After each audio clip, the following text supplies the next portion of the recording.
Barang siapa orang yang beriman kepada Allah dan Rasul-Nya, maka muliakanlah tetangganya.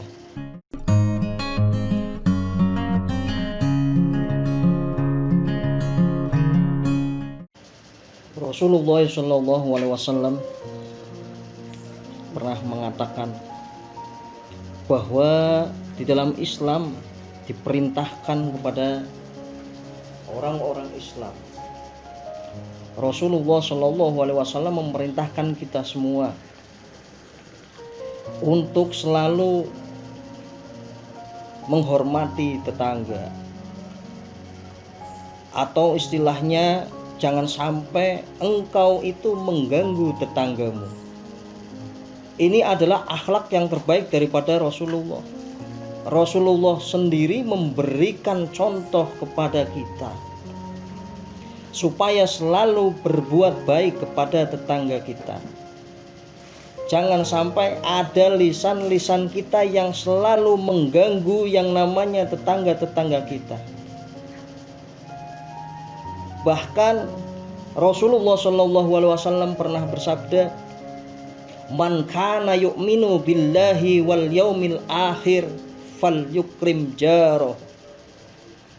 Barang siapa orang yang beriman kepada Allah dan Rasul-Nya, maka muliakanlah tetangganya. Maka muliakanlah tetanggamu. Siapa orang yang beriman kepada Allah dan Rasul-Nya, maka orang itu harus memuliakan tetangganya. Jangan sampai lisannya tersebut mengganggu tetangga-tetangga di sekitarnya. Karena apa? Nabi Muhammad SAW pernah mengatakan, "Wallahi, demi Allah, la yu'min, tidak dikatakan orang beriman, tidak beriman. Nah ini, siapa orang yang tidak beriman di sini? Orang yang lisannya selalu mengganggu tetangganya. Lisannya tersebut menjadikan tidak aman akan tetangganya. Maka di sini saya menerangkan, jangan kau ganggu tetanggamu. Dalam sebuah hadis juga dikisahkan ataupun diriwayatkan dari Al-Imam Baihaqi, Rasulullah SAW pernah bersabda bahwa yang namanya manusia, barang siapa manusia ataupun barang siapa orang yang menginginkan dia dicintai oleh Allah dan Rasul-Nya, maka yang harus dilakukan di sini ada 3 perkara. Ada 3 perkara. Saya tidak akan menjelaskan yang ketiganya, tapi di antara salah satunya. Yang pertama, 3 perkara yang harus dia dilakukan supaya menggapai cinta Allah dan Rasul-Nya, yaitu berkata jujur, kalamus sidqi, berkata jujur. Sebab Rasulullah selalu memberikan contoh supaya berkata jujur dengan siapa saja. Jangan sampai kita disebut sebagai orang yang pembohong ataupun selalu berbicara dusta. Ini orang yang dicintai Allah dan dicintai Rasul. Yang kedua, yaitu orang yang diberikan amanah tapi dia selalu menjaganya.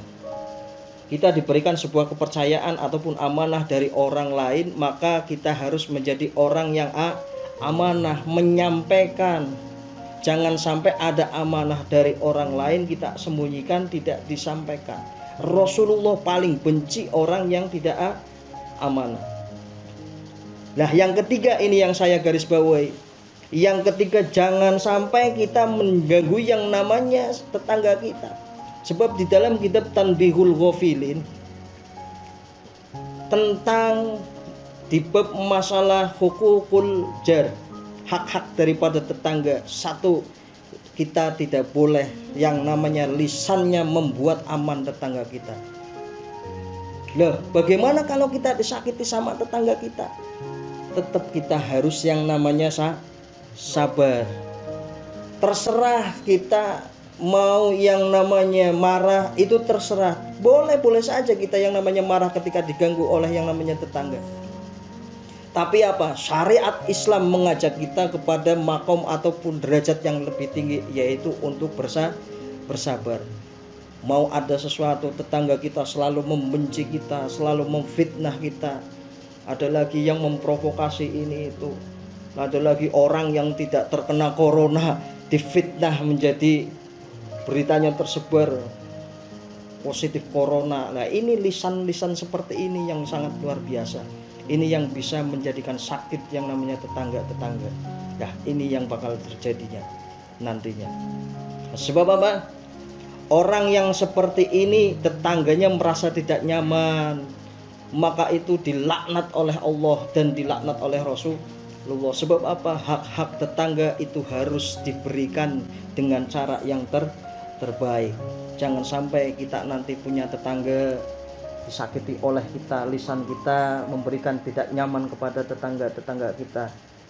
Ini yang akan bakal kita dimintai pertanggungjawaban besok di akhirat, ila yaumil qiyamah.